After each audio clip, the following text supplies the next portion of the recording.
नमस्कार दोस्तों, आज हम लोग बिहार स्टेट के सोशल साइंस का महत्वपूर्ण क्वेश्चंस ऑब्जेक्टिव क्वेश्चंस देखने जा रहे हैं। जैसा कि ऊपर आपका लिखा हुआ है, Bihar board 9th geography objective answers chapter 7 है भारत का पड़ोसी देश। चैप्टर 7 है भारत का पड़ोसी देश, आप लोग को दिख रहा होगा। चलिए, पहला क्वेश्चन है, नेपाल की सीमा भारत के किस राज्य से मिलती है? नेपाल की सीमा भारत के किस राज्य से मिलती हैं? तो नेपाल की सीमा भारत के सिक्किम राज्य से मिलती हैं। आप लोग को दिख रहा होगा, नेपाल की सीमा भारत के सिक्किम राज्य से मिलती हैं। अगला क्वेश्चन है, महाभारत लेख क्या है? महाभारत लेख क्या है? तो महाभारत लेख आपका क्या हो जाएगा? रुकिएगा एक सेकेंड, ये क्या आ गया? हाँ, तो महाभारत लेख आपका हो जाएगा एक पर्वत श्रृंखला। ओके, आगे चलेंगे। गंडक नदी को नेपाल में किस नाम से जाना जाता है? गंडक नदी को नेपाल में किस नाम से जाना जाता है? तो गंडक नदी को नेपाल में हम लोग नारायणी नदी के नाम से जानते हैं। भूटान की राजधानी कहाँ है? भूटान की राजधानी कहाँ है? तो भूटान की राजधानी थिम्पू है। भूटान थिम्पू, भूटा थिम्पू, ऐसे याद कर लेंगे। भूटान में हिमालय की सर्वाधिक ऊंचाई कितनी है? तो भूटान में हिमालय की सर्वाधिक ऊंचाई पूछ रहे हैं, तो ये हो जाएगी 75-54 मीटर। 75-54, जो कि यहाँ पे भी लिखा हुआ है, भूटान में हिमालय की सर्वाधिक ऊंचाई 75-54 मीटर हो जाएगी। ठीक है, अगला चलेंगे। भूटान में औसत वार्षिक वर्षा कितनी होती है? तो भूटान में औसत वार्षिक वर्षा 250 cm। भूटान 250 cm, भूटान की राजधानी थिम्पू, और औसत वार्षिक वर्षा 250 cm। थोड़ा स्पीड में चल रहा हूँ क्योंकि टाइम हम लोग के पास बहुत ही कम है, आप लोग इसकी वो मैनेज कर लीजिएगा। आगे चलेंगे। भूटान के कितने प्रतिशत क्षेत्र पर वनों का विस्तार है? भूटान के लगभग 70% क्षेत्र पर वनों का विस्तार है। आप लोग को बहुत क्वेश्चन कराने हैं इस एक चैप्टर से, क्योंकि इसमें भारत के सभी पड़ोसी देशों के बारे में बताना है। तो इसमें करीब करीब 100 से भी प्लस 120 क्वेश्चन हैं, इसलिए हम फास्ट में चलेंगे आज। भूटान की साक्षरता दर कितनी प्रतिशत है?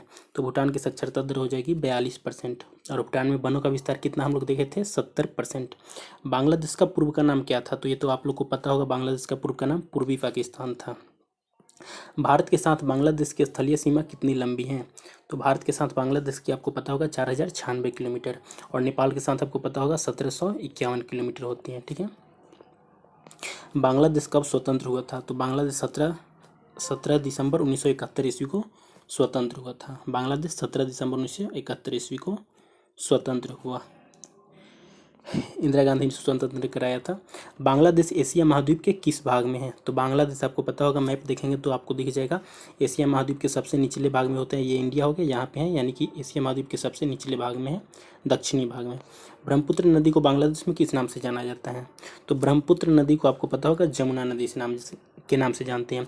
और गंगा को पद्मा नाम से जाना जाता है बांग्लादेश में। गंगा को पद्मा और जमुना और पद्मा को मिलाकर क्या बोला जाता है बांग्लादेश में?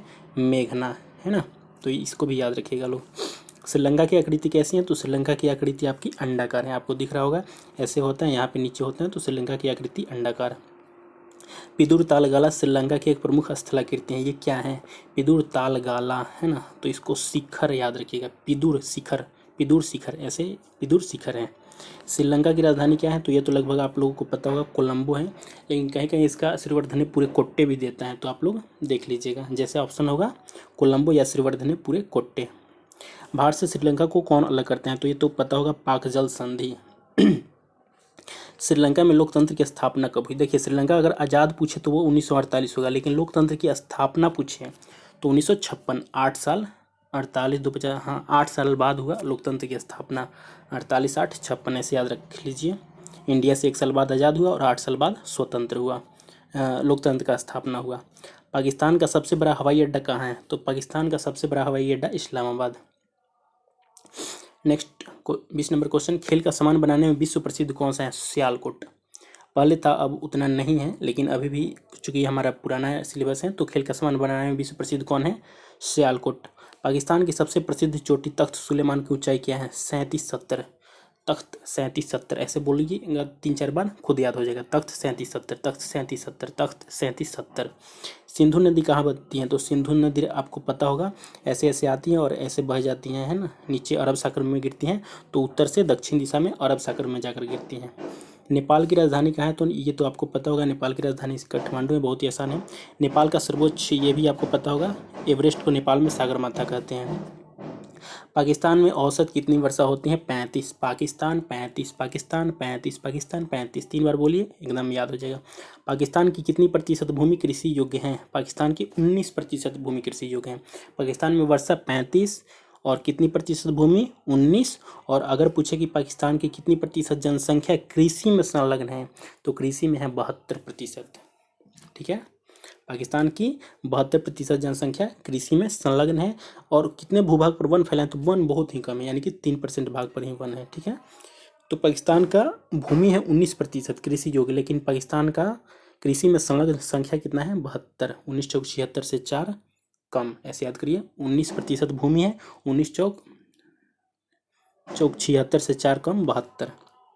ठीक है, नेक्स्ट चलेंगे। पाकिस्तान में कितनी प्रतिशत भूमि को सिंचाई सुविधा उपलब्ध है? 63, 3%, ऐसे याद करिए।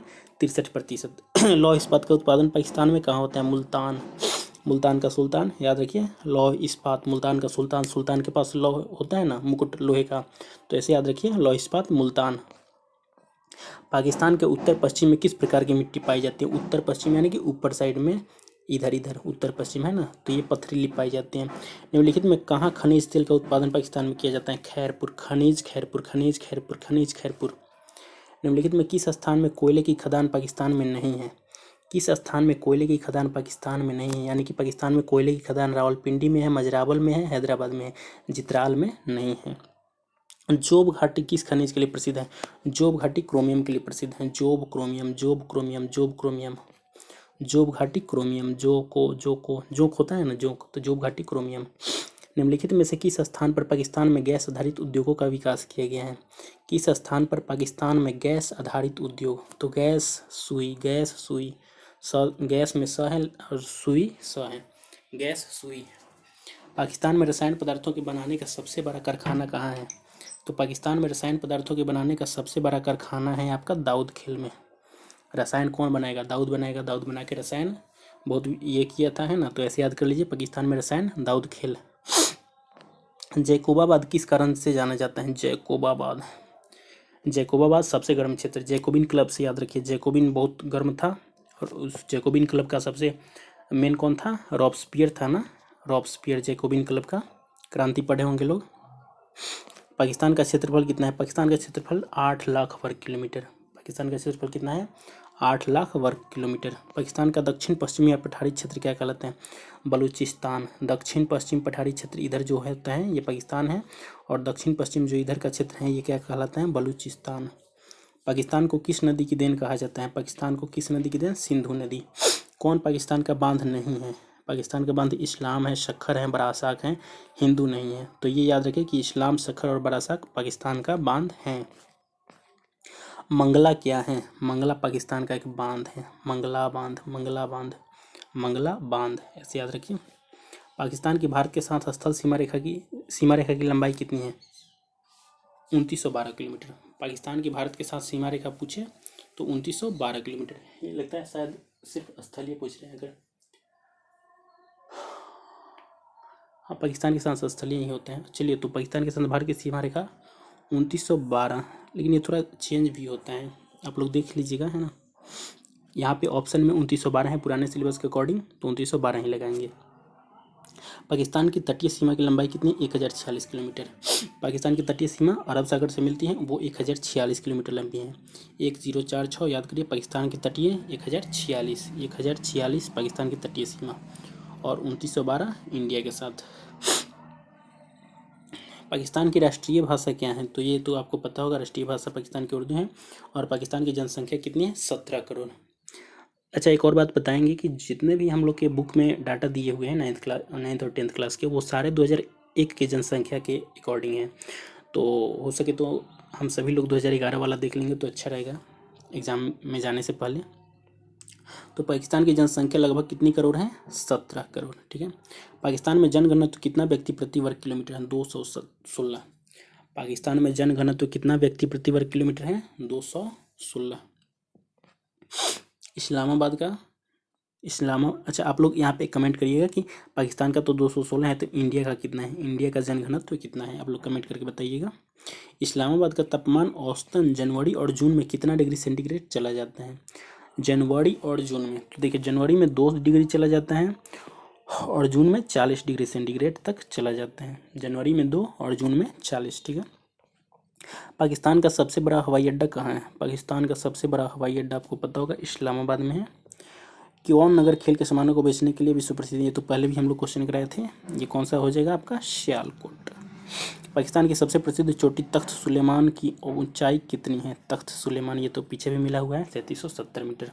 सिंधु नदी का बहाव किस दिशा में है? आपको पता होगा, उत्तर से दक्षिण बताए हैं। पाकिस्तान में परमाणु शक्ति उत्पादन केंद्र कहाँ स्थित है? तो परमाणु शक्ति कोहटा, परमाणु शक्ति का जिसके पास शक्ति रहेगा वो कूटेगा, तो ऐसे याद रखिए कि परमाणु शक्ति कहाँ पे है? कोहटा में। एशिया की सबसे बड़ी चीनी मिल कहाँ है? एशिया की सबसे बड़ी चीन पाकिस्तान के मर्दान में है। मर्दान चीनी मिल, चीनी खा गए मर्दान है ना, चीनी मिल। पाकिस्तान एशिया की सबसे बड़ी चीनी मिल कहाँ पे है? मर्दान में, ठीक है। पाकिस्तान का कौन सा स्थान दरी बनाने के लिए प्रसिद्ध है? तो पाकिस्तान का शिकारपुर। ऐसे याद रखिए कि पहले दरी और ये जो छाल, बाघों का छाल उसका मार के चमड़ी उतार के छाल बनता था ना, दरी बनता था, यानी कि शिकार करके, तो शिकार करके जानवरों का उसके छाल से दरी बनाया जाता है, तो शिकारपुर।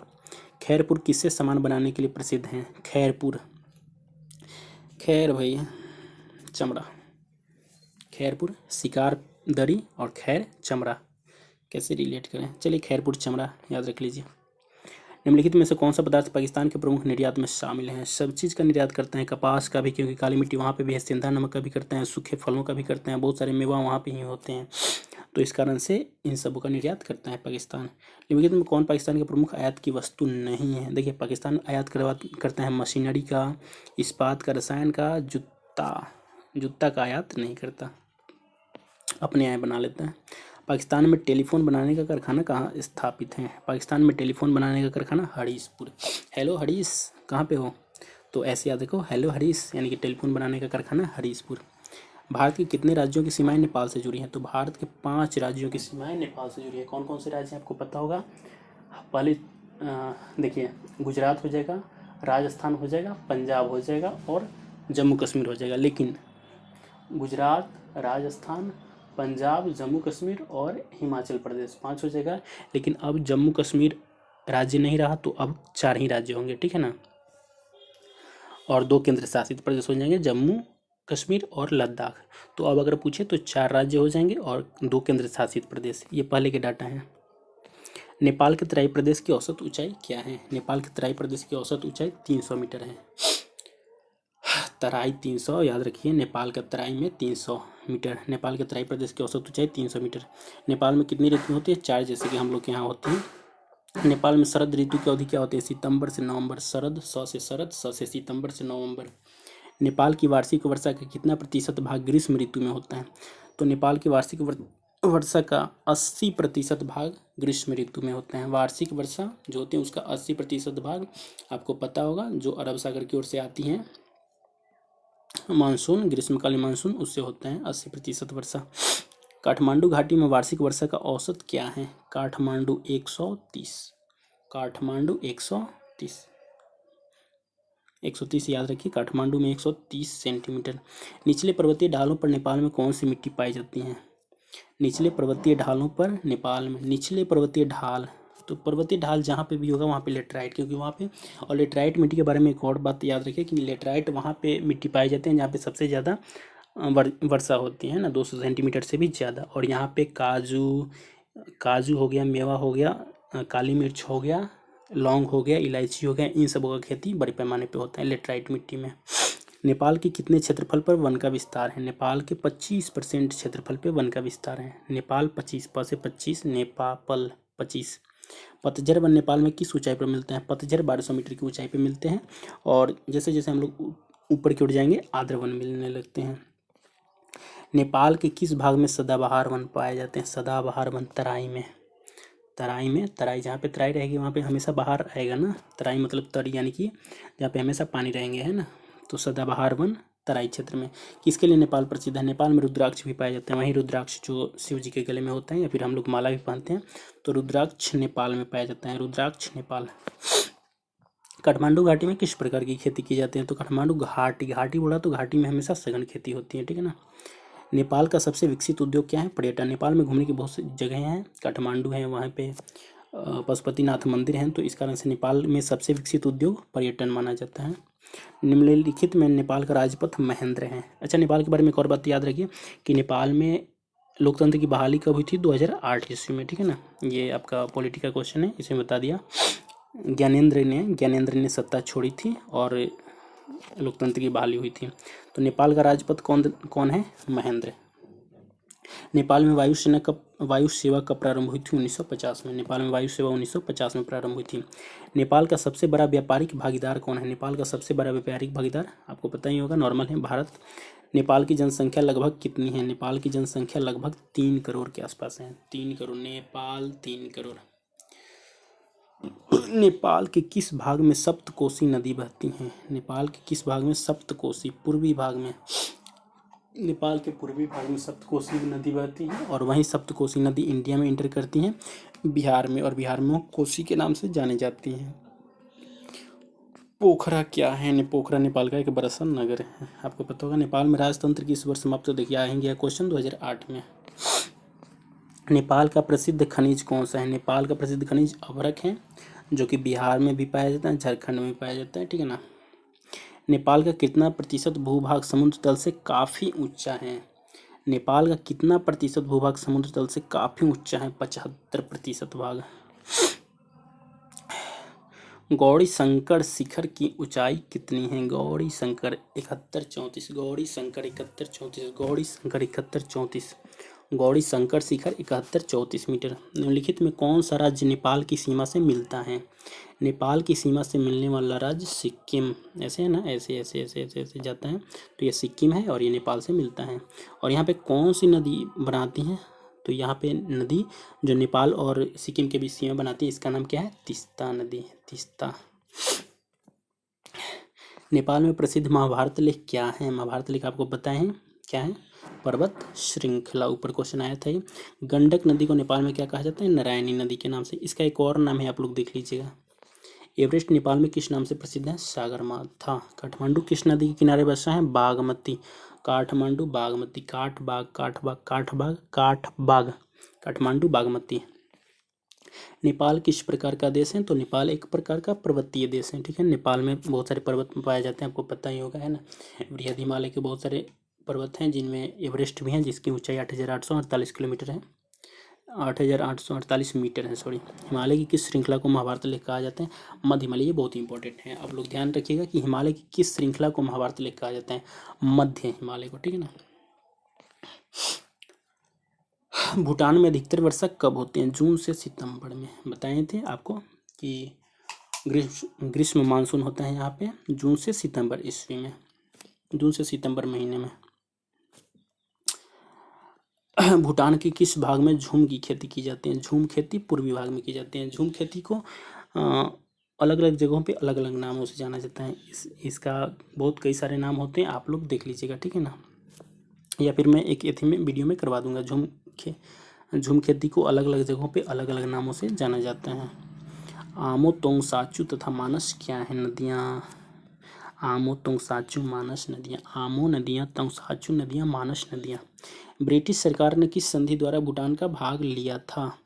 भूटान का भाग ब्रिटिश सरकार ने किस सिनीचुलू, भूटान सिनीचुलू, भूटान सिनीचुलू, भूटान तानसीन है ना, तानसेन पढ़े होंगे लोग, तो भूटान सिंचलू, सिंचलू, सिंचलू, खींचलू, सिंचलू, भूटान सिंचलू। भूटान का अधिकतर व्यापार किस देश के साथ होता है? तो भूटान का भी भारत के साथ होता है अधिकतर व्यापार, और नेपाल का भी होता है। भूटान की राजधानी क्या है? तो पता ही होगा, थिम्पू। भूटान में थिम्पू के अतिरिक्त दूसरा हवाई अड्डा कहाँ है? पारो। भूटान में थिम्पू के अतिरिक्त दूसरा हवाई अड्डा कहाँ पाया जाता है? पारो, ठीक है ना। भूटान में हिमालय की सबसे अधिक ऊंचाई कितनी है? भूटान में हिमालय की सबसे अधिक ऊंचाई 7553 मीटर। भूटान 7553, भूटान 7553। भूटान में औसत वर्षा 250 ऊपर ही मिला था। भूटान में साक्षरता का प्रतिशत कितना है? 47%, यानी कि 47% लोग भूटान में साक्षर हैं। भूटान में साक्षर लोगों का प्रतिशत कितना है? 47%। क्वेश्चन रिपीट हो रहे हैं, तो इससे आप घबराइएगा नहीं, इससे आपका ही रिवीजन हो रहा है, और क्वेश्चन 1 से 2 बार जब मिलता है, हमारी आंखों के सामने से गुजरता है, तो वो और माइंड में आसानी से बैठ जाता है। भूटान में कितने प्रतिशत भूभाग पर वनों का विस्तार है? 68% है ना। भूटान में कितने प्रतिशत भूभाग पर वनों का विस्तार है? 68%, 68%। भूटान का क्षेत्रफल कितना? 47,000 वर्ग किलोमीटर। भूटान का क्षेत्रफल 47,000 वर्ग किलोमीटर। अच्छा, ऊपर कुछ था ना, भूटान में देखिए साक्षरता का प्रतिशत 47% है और भूटान का क्षेत्रफल कितना है? 47,000। दोनों रिलेट कर लीजिए, साक्षरता 47% और क्षेत्रफल 47,000। भूटान की सबसे ऊंची चोटी कौन सी है? कुल्ला कांगड़ी, है ना, कुल्ला कांगड़ी भूटान की सबसे ऊंची चोटी है। और कांगड़ा, कांगड़ा कहाँ पे है? तो कांगड़ा हम लोग के हिमाचल प्रदेश में है, हम लोग के हिमाचल प्रदेश में। और कांगड़ा चाय भी है जिसे यूरोपीय जीआई टैग भी प्रदान किया गया है, ठीक है ना। भारत में तो जीआई टैग दिया ही गया है कांगड़ा चाय को, लेकिन यूरोपीय जीआई टैग भी दिया गया है। कांगड़ा कहाँ पे है? हिमाचल प्रदेश में, भारत में। लेकिन कुला कांगड़ी कहाँ पे है? तो भूटान की सबसे ऊंची चोटी है।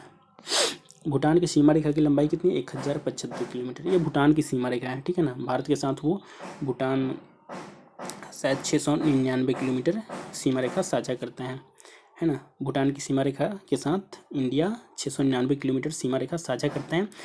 और भूटान की टोटल सीमा रेखा की लंबाई कितनी? 1075 किलोमीटर। भूटान के 3 साइड में इंडिया ही है और उत्तर साइड में चाइना है, ठीक है। निम्नलिखित में कौन भारतीय राज्य भूटान से सटा नहीं है? बिहार भूटान से नहीं सटा है। भूटान से सटने वाले राज्य कौन कौन से हैं? तो अरुणाचल प्रदेश है, असम है, सिक्किम है और आपका बंगाल है, पश्चिम बंगाल, ठीक है। तो 4 राज्य हैं, बिहार नहीं है। कौन भूटान की नदी नहीं है? सांगपो। सांगपो तो पता है आपको, तिब्बत से होते हुए भारत के अरुणाचल प्रदेश में बहती है और भारत में अरुणाचल प्रदेश में इसका नाम क्या हो जाता है? दिहांग। और जैसे ही असम में आते हैं इसका नाम हो जाता है ब्रह्मपुत्र। और जैसे ही ये इंटर करती हैं बांग्लादेश में इसका नाम क्या हो जाता है? कमेंट करिए। नाम हो जाता है इसका जमुना। भूटान का अक्षांशीय विस्तार क्या है? भूटान का अक्षांशीय विस्तार बताइए कितना? डीप क्वेश्चन पूछेगा। 2645। ये क्या दे दिया?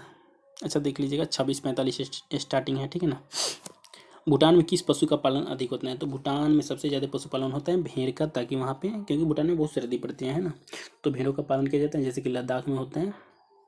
सुरही गाय किसे कहा जाता है? सुरही गाय याक को, याक, वैसे याक पढ़े हैं लोग ना छोटी क्लासों में। सुरही गाय किसे कहा जाता है? याक को, सुरही गाय। बांग्लादेश की सर्वोच्च चोटी, अब बांग्लादेश के बारे में आ जाइए। बांग्लादेश की सर्वोच्च चोटी केक्करडोंग, केक्करडोंग, है ना। बांग्लादेश की सर्वोच्च चोटी कैसे याद किया जाए?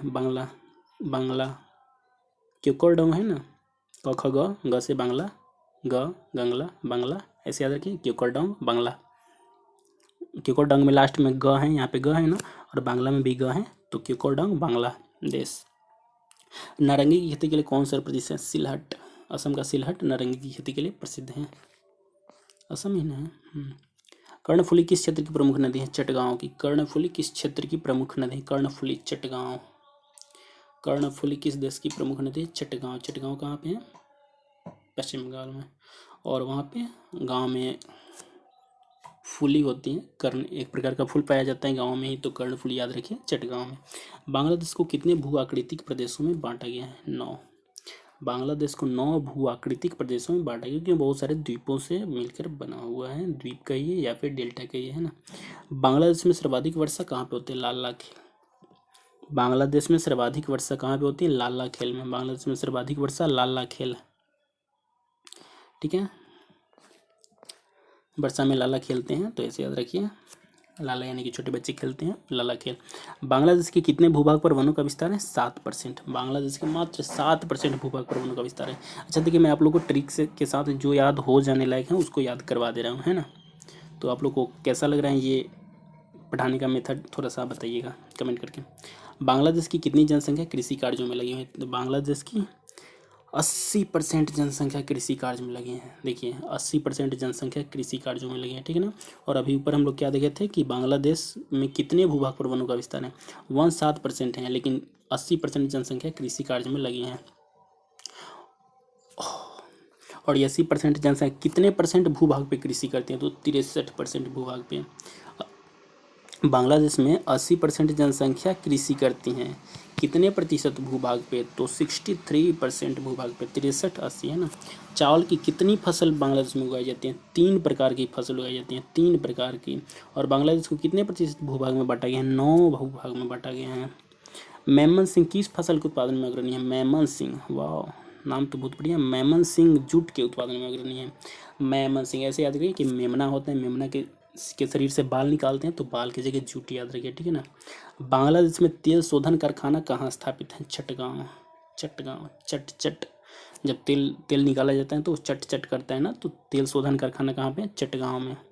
किस स्थान में सूती कपड़े के मिलें नहीं हैं? सूती कपड़े की मिलें कहाँ नहीं है? तो ढाका में है, खुलना में है, नारायणगंज में है, जैसोर में नहीं है। ऐसे आप याद करिए कि ढाका में तो है ही। खुलना सूती कपड़ा का मिल को खोलेंगे तो खुलना में भी हो जाएगा।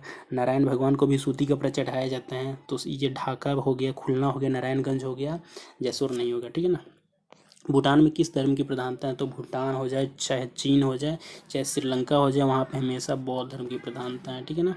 भूटान में किस वर्ष नया संविधान लागू हुआ? भूटान में 2008 में नया संविधान लागू हुआ, और साथ ही साथ आपका नेपाल में भी 2008 में ही हुआ है। ओके। सुरही गाय का उपयोग किस कार्य में किया जाता है? सुरही गाय बताए ना अभी, सुरही गाय किस कार्य में किया जाता है इसका उपयोग? माल ढोने में। फूट सोलिंग क्या है? फूट सोलिंग, फूट सोलिंग एक व्यापारिक केंद्र है। फूट सोलिंग व्यापारिक केंद्र है, ऐसे याद करिए कि यहाँ पे सेल किया जाता है, तो फूट सोलिंग क्या है? एक व्यापारिक केंद्र है। सेल, फूट सोलिंग व्यापारिक केंद्र, ठीक है, सेल करेंगे। भूटान का देशांतरीय विस्तार, अच्छा उस ऊपर क्वेश्चन गड़बड़ था, यहाँ पे देखिए अच्छे से आ गया। 89-45 से 92-5 पूरब। अच्छा याद रखिए कि भारत के आसपास जितने भी देश हैं उन सबों के यहाँ पे दोनों जगह पूरब पूरब ही रहेगा, ठीक है ना, कहीं भी पश्चिम नहीं रहेगा।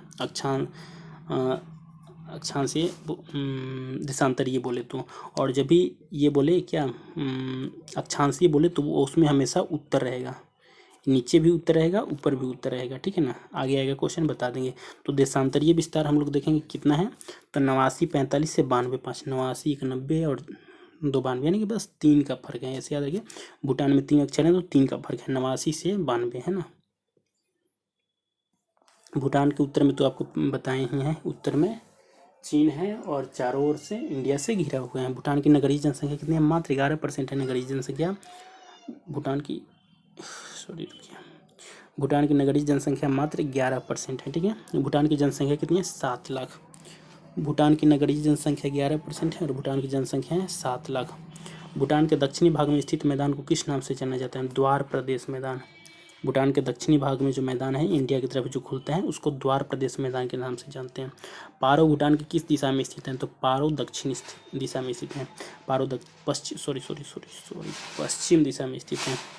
पारो भूटान के किस दिशा में स्थित है? पश्चिम। पारो, प से पारो, प से पश्चिम के।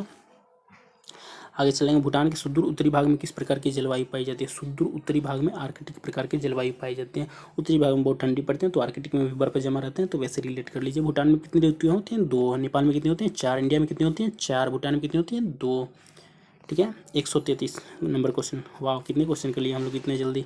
बांग्लादेश की समुद्र तल से औसत ऊंचाई कितनी है? बांग्लादेश की समुद्र तल से औसत ऊंचाई 20 से 25 मीटर, मात्र 20 से 25 मीटर है, क्योंकि यह समुद्र तल के पास में, ठीक है ना। बांग्लादेश में किस भारतीय नदी, देखिए गंगा को पद्मा कहते हैं और ब्रह्मपुत्र को जमुना कहते हैं, दोनों को मिलाकर मेघना कहते हैं। ब्रह्मपुत्र नदी को बांग्लादेश में क्या कहते हैं? जमुना कहते हैं। एशिया महाद्वीप में बांग्लादेश की स्थिति दक्षिण। कहाँ चीनी मिले नहीं है? चलिए, चीनी मिले कहाँ नहीं है? तो देखिए दिनाजपुर में है चीनी दीना। ठाकुर चीनी खाते हैं, मेमन सिंह को अपने साथ खिलाते हैं, बागर बिल्ला को नहीं खिलाते हैं, ठीक है। तो चीनी कौन खाता है? दीना सिंह खाते हैं, ठाकुर सिंह खाते हैं, मेमन सिंह खाते हैं, बागर बिल्ला नहीं खाते हैं, ठीक है। किस स्थान में जूट की मिलें नहीं है? तो ये तो बताया ही था कि खुलना में है, नारायणगंज में है, चटगांव में है, जैसोर में नहीं है, यहाँ पे नहीं है। जनसंख्या की दृष्टि से बांग्लादेश का एशिया में कौन स्थान है? जनसंख्या की दृष्टि से बांग्ला का एशिया में कौन स्थान है? 5वां स्थान है, एशिया में 5वां स्थान। पहले नंबर पे चाइना था, अब इंडिया हो गया है हमारा, ठीक है ना। चंदघना में कौन उद्योग विकसित है? चंदघना में कागज। कागज चंद रुपया देते हैं कागज मिल जाता है ना, ऐसे याद रखिए कि चंद रुपये में कागज मिल जाता है। चंदघना कागज। चांदपुर क्या है? एक आंतरिक नदी बंदरगाह। चांदपुर क्या है? एक आंतरिक नदी बंदरगाह। चांद बंदरगाह याद रखिए, चांदपुर आंतरिक नदी बंदरगाह, ठीक है ना। आंतरिक नदी बन जगह हो जाएगा। बांग्लादेश की राजधानी तो पता ही होगा आप लोग को, ढाका। प्राकृतिक गैस का उत्पादन बांग्लादेश कहाँ होता है? तितास। प्राकृतिक गैस जो होता है अगर हमारी आंखों में जाते हैं तो आंखों परपराता है ना, तीता लगता है, तो ऐसे याद रखिए प्राकृतिक गैस तितास। बांग्लादेश पूरे विश्व का, शिव लिखा है, विश्व का कितना प्रतिशत जूट का उत्पादन करता है? तो सबसे ज़्यादा बांग्लादेश पूरे विश्व का मात्र 6% जूट का उत्पादन करते हैं। ठीक है, बांग्लादेश पूरे विश्व का कितना प्रतिशत? तो 6% जूट का उत्पादन करता है। इसमें थोड़ा सा मेरे को डाउट लग रहा है ना, तो इसको थोड़ा आप सर्च कर लीजिएगा लोग। बांग्लादेश को स्वतंत्रता किस वर्ष मिली? बांग्लादेश स्वतंत्रता 1947 को मिली। और दूसरी बार जब कहे तो दूसरी बार 1971 ईस्वी में मिली। पूर्वी पाकिस्तान था पहले इसका नाम, और पाकिस्तान से स्वतंत्र हुआ। 1955 के बाद बांग्लादेश को किस अन्य नाम से जाना गया? पूर्वी पाकिस्तान। 1955 में इसका नाम हो गया, 1955 में। भारत और बांग्लादेश संयुक्त स्थलीय सीमा रेखा की लंबाई कितनी है? 4053 किलोमीटर। ठीक है, 4000 प्लस है। ठीक है ना, कहीं कहीं 4053 देता है, कहीं कहीं 4094 देता है, तो 4000 प्लस जहाँ पे हो आप लोग, नहीं ऐसे कैसे, 4053 यहाँ पे पुराने के अकॉर्डिंग दिए हैं, अभी तो 4094 के आसपास है समथिंग। हम बांग्लादेश में जनघनत्व कितना है? 880। बांग्लादेश में जनघनत्व 880 है। बांग्लादेश में जनघनत्व 880। पूर्वी पाकिस्तान कब से बांग्लादेश के नाम से जाना जाना है? आपको पता होगा पाकिस्तान पाकिस्तान से बांग्लादेश कब आज़ाद हुआ? 16 दिसंबर 1971 ईस्वी को। तो इसी दिन से ये बांग्लादेश के नाम से जाना जाने लगा। बांग्लादेश किस वर्ष प्रजातांत्रिक देश बना? 2008 में। बांग्लादेश नेपाल दोनों। जाफना प्रायद्वीप किस प्रकार का इलाका है? जाफना प्रायद्वीप किस प्रकार का इलाका है? चूना पत्थर। जाफना, जब चूना पत्थर डालते हैं पानी में तो उफनाने लगता है ना, उफनने लगता है, तो ऐसे याद रखेंगे कि जाफना प्रायद्वीप चूना पत्थर का इलाका है। तो कैसा लगा आप सबों को ये टोटल 151 क्वेश्चंस, जो कि भारत के पड़ोसी देश, topic number 9 geography social science state वाले भाइयों एवं बहनों के लिए हैं। तो कैसा लगा आप लोग कमेंट करिएगा, और इतना टाइम देने के लिए आप लोगों का बहुत बहुत आभार। ठीक है, नेक्स्ट वीडियो के साथ हम लोग जल्द ही मिलते हैं। Thank you so much.